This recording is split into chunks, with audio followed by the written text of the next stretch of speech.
भैया। हाँ बोल गे। कहाँ चल गए लोग भोरे भोरे सूत उठ? अरे बाजार आ लिए। आज रक्षाबंधन है, याद रखो ने। हाँ सब मालूम है, रुक आ रहा लियो।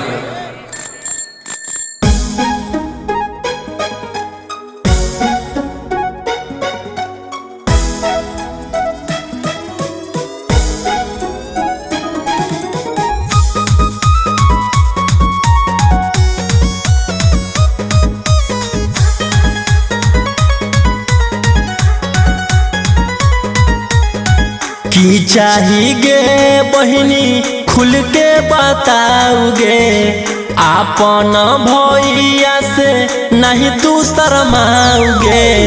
की चाही गे बहिनी खुल के बताओगे, आपन भैया से नहीं तू शर्माओगे।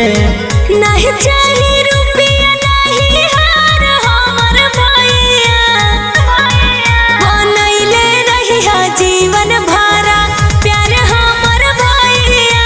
त दिहा अपना बहिनी के दुलार हमर भैया, बनवले रहिया जीवन भर। आगे पगली चिंता काहे करोगे, जब तक जीवो तोरा खुश रखबो।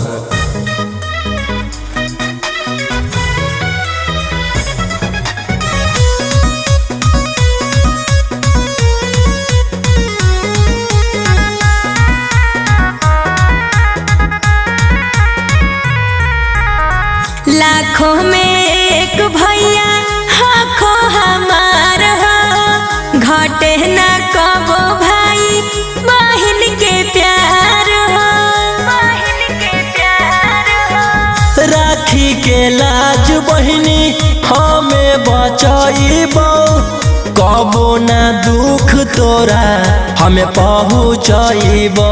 जी हाँ जब तक गंगा के धार हमर भैया, बनवले रहिया जीवन भरा प्यार हमर भैया।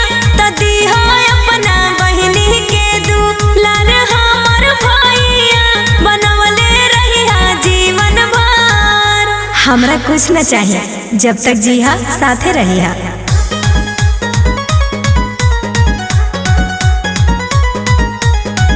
कबो ना दुख तोरा जीवन में आई तो, संकट विपत से ही है धगवा बचाई तो, धगवा बचाई तो। रही है तू खुश हरदम बहिनी हमार गे, जीवन भर मिलो तोरा खुशियाँ पार गे।